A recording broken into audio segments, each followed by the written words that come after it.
जाके डाउनलोड करो पे यू जॉब्स एप्लीकेशन को। जैसे ही आप इस ऐप को डाउनलोड करेंगे वैसे ही आपको इसमें बहुत सारे जॉब्स मिल जाएंगे। इस एप्लीकेशन का यूज़ करके आप घर बैठे बैठे काम कर सकते हैं और उस काम को करके पैसा भी कमा सकते हैं। इस एप्लीकेशन में आपको बहुत सारे पार्ट टाइम जॉब्स भी मिल जाएंगी और बहुत सारी जॉब्स जैसे कि डेटा एंट्री, टेली मार्केटिंग, ऐसी जॉब्स इसमें बहुत सारी अवेलेबल हैं। और इस एप्लीकेशन का इस्तेमाल करके आप अपनी टाइपिंग भी सुधार सकते हैं। और इसमें और भी तरीके की जॉब्स हैं जैसे कि captcha filling, typing jobs etcetera. और सबसे अच्छी बात यह है कि टाइपिंग वाले जॉब्स में आपको वीकली पेमेंट्स भी मिल जाती है। बस आपको करना यह है कि जिस जॉब को आप कर सकते हैं उसे जाके अप्लाई करना है। तो अगर आपके पास फ्री टाइम है और अगर आप पार्ट टाइम जॉब्स ढूंढ रहे हैं तो जाइए और इस एप्लीकेशन को जरूर ट्राई कीजिए। इनका लिंक मैंने नीचे डिस्क्रिप्शन में दे दिया है, तो जाके ऐप ट्राई ज़रूर करना। Link is in the description. तो हेलो दोस्तों, कैसे हैं आप लोग? मैं हूं अंकुर और स्वागत है आपका मेरे और आपके अपने चैनल कॉमिक बुक हाई पर। दोस्तों, आज की वीडियो में हम मल्टीवर्स के यूनिवर्स 8 की स्टोरी को कंटिन्यू करने जा रहे हैं। ड्रैगन बॉल मल्टीवर्स एक बहुत ही फेमस फैन मांगा है और आप लोग इसे काफ़ी लंबे समय से रिक्वेस्ट कर रहे थे, इसीलिए मैं आप लोगों के लिए स्पेशल चैप्टर्स कवर कर रहा हूँ। वीडियो शुरू करने से पहले दोस्तों, अगर आपको आज की वीडियो अच्छी लगे तो वीडियो को लाइक ज़रूर कीजिएगा और वीडियो को अपने दोस्तों के शेयर भी जरूर कीजिएगा। जो लोग चैनल पर नए हो, चैनल के प्लेलिस्ट के टाइम में जाकर अपनी फेवरेट फैन मांगा देख सकते हैं। मैं चैनल पर ऑलरेडी बहुत सारी फैन मांगास कवर कर चुका हूँ। जिन लोगों ने अभी तक इंस्टाग्राम पे मुझे फॉलो नहीं किया है वो इंस्टाग्राम पे भी मुझे फॉलो कर सकते हैं। वहाँ पर भी मैं अलग अलग चीज़ों से रिलेटेड अपडेट्स डालता रहता हूँ। तो चलिए दोस्तों, ज़्यादा देर न करते हुए अपनी वीडियो पर आते हैं। लास्ट वीडियो के एंड में हमने देखा था कि गिनियो और गोकू के बीच में फाइट शुरू होने वाली होती है और दूसरी तरफ फ्रीजा को भी पता चल जाता है कि उसके प्लेनेट पर कोई तबाही मचा रहा है। लड़ाई शुरू हुए कुछ मिनट बीत चुके होते हैं। गिनियो गोकू से बोलता है कि तुम तो काफ़ी ताकतवर हो, मुझे लगा नहीं था कि तुम इतने ताकतवर निकलोगे, मैं तुम्हारी बॉडी लेना चाहता हूँ। तभी गिनियो ध्यान देता है कि गोकू उसकी बात नहीं सुन रहा। गोकू ऊपर की तरफ देख रहा होता है और ऊपर की तरफ एक शिप होती है। गोकू बोलता है कि इसके अंदर से तो काफ़ी ताकत आ रही है। नेल बोलता है कि ये फ्रीजा है। गिनियो को गोकू पे गुस्सा आने लग जाता है। वो बोलता है कि तुम मुझे इग्नोर कर रहे हो और गोकू का ध्यान बिल्कुल भी गिनियो की तरफ नहीं होता। तभी गिनियो अपनी चेंज टेक्निक का इस्तेमाल करता है और वो टेक्निक गोकू की तरफ जा रही होती है, पर तभी एकदम से बीच में नेल आ जाता है और वो उसकी टेक्निक को रोक लेता है। और इसके बाद नेल और गिनियो की बॉडी बदल जाती है। गिनियो की बॉडी में नेल बोलता है कि ये क्या हो रहा है और गिनियो अपनी नई बॉडी को देख रहा होता है। गोकू बोलता है कि नेल, क्या तुम ठीक हो? तभी नेल सारी बात समझ जाता है। वो बोलता है कि लगता है उसने मेरे साथ बॉडी चेंज कर ली है, पर वो गोकू के साथ बॉडी चेंज करना चाहता था। नेल की बॉडी में गिनियो फिर से चेंज टेक्निक का इस्तेमाल करने वाला होता है। तभी एकदम से नेल आता है और गिनियो के चेहरे पर ज़बरदस्त किक मारता है। गोकू को कुछ भी समझ नहीं आ रहा होता। नेल बोलता है कि गोकू तुम जाओ, मैं इसका ध्यान रख लूँगा, तुम फ्रीजा को संभालो। गोकू को अभी भी कुछ समझ नहीं आया होता। वो बोलता है कि क्या ये नेल ने बोला था? चलो कोई बात नहीं, वो सही बोल रहा है। इसके बाद हम देखते हैं कि फ्रीजा अपनी शिप से बाहर निकल कर आता है। गोकू बोलता है कि लगता है तुम ही फ्रीजा हो, तुम्हारी ताकत बाकियों के मुकाबले बहुत ज़्यादा है, यहाँ पर कोई भी नहीं है जो तुम्हारे जितना ताकतवर हो। फ्रीजा अपने मन में बोलता है कि ये कौन हो सकता है? क्या ये एक सैयन है? कहीं ये रेडिट्स का भाई तो नहीं है? बहुत लंबे समय पहले मैंने इसे किसी प्लैनेट पर भेजने का ऑर्डर दिया था। मैं इसके बारे में पूरी तरीके से भूल चुका था, पर इसने मेरे पूरे स्क्वाड को ख़त्म कर दिया। इसका मतलब ये है कि ये वेजिटा से बहुत ज़्यादा ताकतवर है। कहीं ऐसा तो नहीं है कि ये सुपर सैयन हो? मुझे पता था, मुझे उन सभी सैयन्स को ख़त्म कर देना चाहिए था। दोस्तों, जब ये मांगा लिखी गई थी तब ये बात कैनन थी कि फ्रीजा ने गोकू को किसी प्लैनेट पे भेजा था, यानी कि अर्थ पे। पर अब हम ये बात जानते हैं कि ये बात रेटकॉन कर दी गई है और अब ये बात कैनन है कि गोकू को बचाने के लिए बारडॉग ने उसे धरती पे भेजा था। इसके बाद गोकू फ्रीजा से बोलता है कि हमें शहर से थोड़ा सा दूर चलना चाहिए। मैं इनोसेंट लोगों को नुकसान नहीं पहुँचाना चाहता, अगर हम यहाँ लड़ेंगे तो उनकी जान खतरे में पड़ सकती है।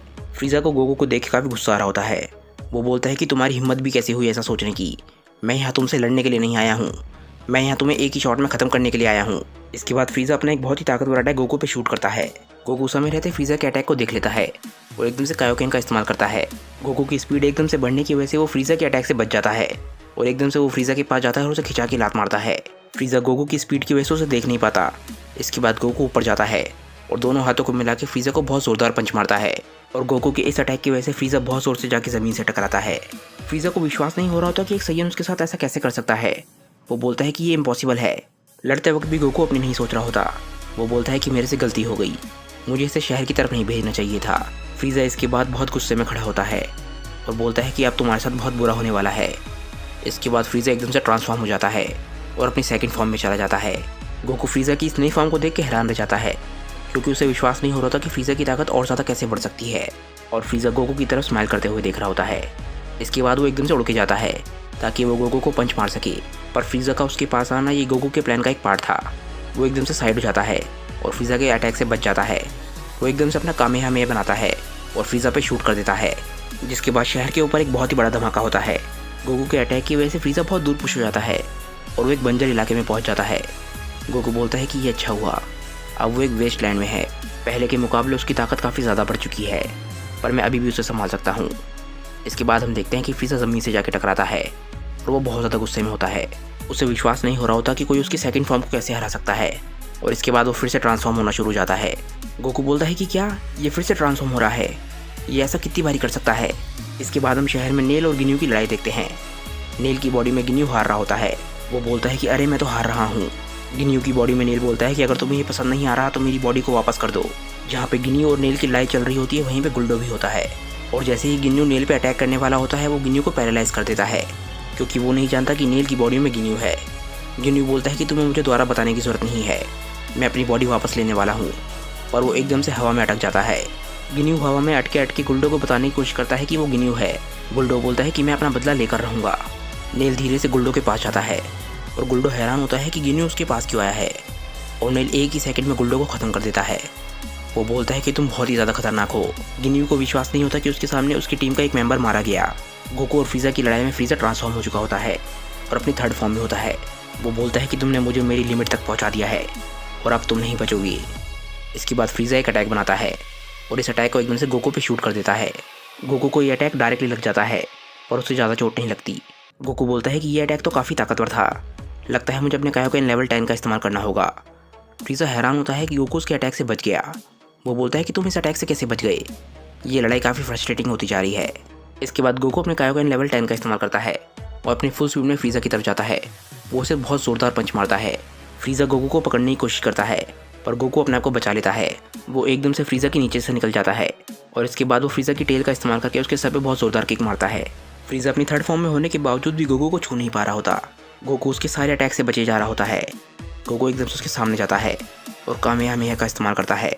फ्रीज़ा गोकू के अटैक से बिल्कुल डरा हुआ लग रहा होता है और इसके बाद एक बहुत ही बड़ा धमाका होता है, और ये धमाका गिन्यू और नेल भी देखते हैं। नेल अपने मन में बोलता है कि उन दोनों की ताकत तो लगातार बढ़ती जा रही है, लगता है मैं फ्रीज़ा से अपना बदला नहीं ले पाऊंगा, पर ये बॉडी मेरे काफ़ी काम आ सकती है।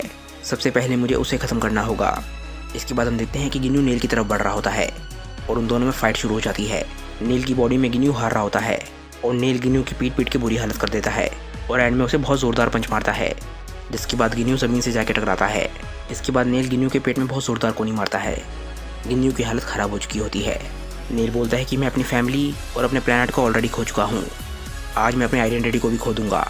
इसके बाद नेल गिन्यू की छाती में बहुत ज़ोरदार पंच मारता है और अपनी बॉडी को ख़त्म कर देता है।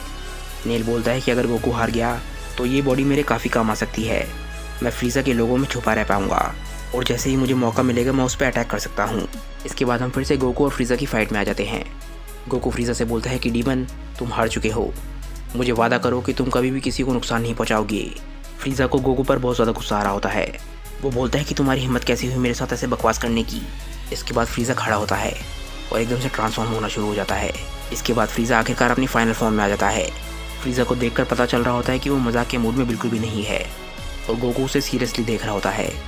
इसके बाद फ्रीज़ा एक बहुत ही बड़ा अटैक बनाता है और गोकू सीधा अपने कायोकेन लेवल 10 पे चला जाता है। फ्रीज़ा एकदम से ये अटैक गोकू पे शूट करता है। फ्रीज़ा ने जिस डायरेक्शन में ये अटैक शूट किया होता है उस डायरेक्शन में एक सिटी भी होती है। गोकू भी उसी डायरेक्शन में खड़ा होता है और ये अटैक डायरेक्टली जाके गोकू से टकराता है और गोकू के बाद उस शहर से जैसे ही ये अटैक शहर में पहुंचता है ना जाने कितने लोग मारे जाते हैं। और इसके बाद हम देखते हैं कि गोकू भी इस अटैक से नहीं बच पाता। किंग काय बोलते हैं कि सब कुछ ख़त्म हो गया, फ्रीज़ा का अंपायर चलता रहेगा, हम लोग इससे ज़्यादा अब कुछ भी नहीं कर सकते, मैंने तुम लोगों को इस बारे में पहले ही बताया था। फ्रीज़ा के अटैक के बाद पूरा शहर तबाह हो चुका होता है और नील अपने आप को किसी तरीके से बचा लेता है। नील बोलता है कि मैं गोकू की ऑरा को बिल्कुल भी महसूस नहीं कर पा रहा। तभी एकदम से रकूम वहाँ पे आ जाता है। नील रकूम को उल्लू बनाने की कोशिश करता है और बोलता है कि सब कुछ ठीक है, मैंने उस नेमा को ख़त्म कर दिया। पर रकूम के पास नील की बॉडी होती है और वो ऑलरेडी जानता है कि नील की बॉडी में गिन्यू है। रकूम हंसता है और बोलता है कि मैं जानता हूँ कि तुम झूठ बोल रहे हो। इसके बाद गिन्यू अपनी चेंज टेक्निक का इस्तेमाल करता है और वापस अपनी बॉडी में आ जाता है। वो बोलता है कि फाइनली मैं अपनी बॉडी में वापस आ गया और रकूम नील की बॉडी को साइड फेंक देता है। इसके बाद फ्रीज़ा उड़ते हुए शहर में आता है और गिन्यू फ्रीज़ा को देखता है। वो बोलता है कि मास्टर फ्रीज़ा ने अपनी फॉर्म को चेंज कर लिया। फ्रीज़ा एकदम से आता है और एकदम से गिन्यू फोर्स पे चिल्लाता है। वो बोलता है कि तुम लोगों ने ये क्या किया, ये मेरे प्लैनेट की कैपिटल सिटी थी और अब देखो ये पूरी तरीके से तबाह हो चुकी है, अब यहाँ कुछ भी नहीं बचा है। बार्टर अपने मन में सोच रहा होता है कि पर ये हमने थोड़ी ना किया है। गिन्यू अपना सर झुका के बोलता है कि मास्टर ये मेरी गलती है, मैं उस साइन को नहीं रोक पाया। ये पूरी तरीके से मेरी रिस्पॉन्सिबिलिटी है। फ्रीज़ा बोलता है कि अच्छा तो तुम्हें ऐसा लगता है। इसके बाद फ्रीज़ा एकदम से गिन्यू पे एक लेज़र अटैक शूट करता है और गिन्यू को वहीं के वहीं ख़त्म कर देता है। गिन्यू फोर्स बस देखती रह जाती है। फ्रीज़ा गिन्यू फोर्स से बोलता है कि तुम लोग अपने लिए एक नया नाम चुन लो और अब तुम लोग मुझे नाचते हुए ना दिख जाओ। इसके बाद फ्रीज़ा वहाँ से चला जाता है और बोलता है कि जाओ और इस बॉडी को जला दो। तभी वहाँ पर एक सोल्जर आता है और गिन्यू की बॉडी को वहाँ से ले जाता है ताकि वो उसे जला सके, पर वो ये नहीं जानता कि गिन्यू अभी ज़िंदा है। और जैसे ही वो रूम के अंदर जाते हैं, गिन्यू एकदम से उसके साथ अपनी बॉडी चेंज कर लेता है। फ्रीज़ा गोकू के साथ लड़ाई के बाद खुद पे बहुत ज़्यादा गुस्सा होता है। वो बोलता है कि मैं अपने साथ फिर से ऐसा नहीं होने दूंगा। कोई और मुझे कभी फिर से सरप्राइज़ नहीं कर पाएगा। मुझे इस फॉर्म को बिना दिक्कत के मेंटेन करना सीखना होगा। इसके बाद हम गिन्यू को देखते हैं। वो एक बार के अंदर बैठा होता है। वो सोच रहा होता है कि मास्टर फ्रीज़ा ने मेरे साथ ऐसा क्यों किया। मैं हमेशा से ही मास्टर की बहुत ज़्यादा रिस्पेक्ट करता था। मैं उनके लिए हर चीज़ करता था। इसके बाद हम देखते हैं कि फ्रीज़ा फोर्स एक वॉर में होती है जहाँ पर गिन्यू भी होता है। गिन्यू अपने मन में बोलता है कि फ्रीज़ा ने ये सही नहीं किया। मैंने उसके लिए सब कुछ किया था। उसे मेरे साथ ऐसा नहीं करना चाहिए था। तभी एकदम से गिन्यू की स्क्वाड का लीडर वहाँ पे आ जाता है और गिन्यू को धमकाने लग जाता है। तभी एकदम से गिन्यू उसके साथ अपनी बॉडी चेंज कर लेता है। वो फाइट वो लोग जीत जाते हैं। इसके बाद गिन्यू फ्रीज़ा के पास जाता है और उसे बताता है कि वो प्लेनेट अब हमारा है, पर हमारे काफ़ी लोग मारे गए हैं। फ्रीज़ा अपनी फॉर्म को मेंटेन करने के लिए प्रैक्टिस कर रहा होता है। वो बोलता है कि बहुत बढ़िया, पर मैं बिज़ी हूँ, यहाँ से जाओ। गिन्यू को इस बात पे और ज़्यादा गुस्सा आ जाता है। वो बोलता है कि हम लोग तुम्हारे लिए मर रहे हैं और तुम्हें ज़रा सी भी फिक्र नहीं है। अगले कुछ सालों में गिन्यू अपनी बॉडी को कई बार चेंज करता है और अब उसे लड़ाई की ज़िंदगी जीने की ज़रूरत भी नहीं पड़ती, पर वो उस लाइफ को मिस कर रहा होता है। वो बोलता है कि मुझे एक पावरफुल बॉडी की ज़रूरत है, पर मैं फ्रीज़ा के अंडर फिर से काम नहीं कर सकता। उसने मुझे धोखा दिया था और मुझे मेरी पोस्ट से भी निकाल दिया था। मुझे उसी की बॉडी को छीन लेना चाहिए। नहीं, उससे भी एक बेहतर तरीका है। कितना बढ़िया रहेगा अगर उसे ही मुझसे ऑर्डर लेना पड़े। और ये बोलते बोलते गिन्यू किंग कोल्ड की फ़ोटो को देख रहा होता है। इसके कुछ दिनों बाद हम किंग कोल्ड के कासल को देखते हैं। किंग कोल्ड के कासल में कोई घुस आया होता है और गार्ड्स उसे बताते हैं कि उसने 2 गार्ड्स को भी मार दिया है। किंग कोल्ड बोलता है कि तो क्या हुआ, उसका पावर लेवल काफ़ी ज़्यादा होगा। स्काउटर्स में देखने की कोशिश करो कि वो कहाँ पर है। तभी एकदम से वहाँ पे गिन्यू आ जाता है और उस सोल्जर को भी मार देता है। किंग कोल्ड गिन्यू से बोलता है कि लगता है तुम अपनी ताकत को कम ज़्यादा कर सकते हो, मुझे बताओ कि तुम्हें क्या चाहिए। इसके बाद हम देखते हैं कि काफ़ी सारे ट्रुप्स भाग के किंग कोल्ड के कमरे की तरफ आते हैं, पर किंग कोल्ड के कमरे में से एक रोशनी भी आती है। जैसे ही ट्रुप्स उसके कमरे की तरफ पहुँचते हैं, किंग कोल्ड वहाँ पर खड़ा होता है। वो बोलता है कि तुम लोग काफ़ी स्लो हो, मैंने इसे ऑलरेडी ख़त्म कर दिया है, इसे साफ़ करो यहाँ से। ये किंग कोल्ड नहीं होता, गिन्यू का प्लान सक्सेसफुल हो चुका होता है। वो बोलता है कि मुझे पता नहीं था कि ये फ्रॉस्ट डीमन पे काम करेगा या नहीं, पर इसने काम किया। इसके बाद गिन्यू अपनी पूरी कोशिश करने लग जाता है कि वो किंग कोल्ड की सारी आदतों को सीख सके।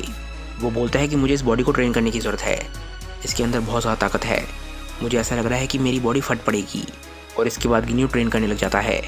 वो बोलता है कि मुझे अपनी रिडक्शन फॉर्म की भी ज़रूरत नहीं है, मैं अपनी बेस फॉर्म में जितना मर्जी रह सकता हूँ। पर किंग कोल्ड के बेटों को मुझ पर शक हो सकता है।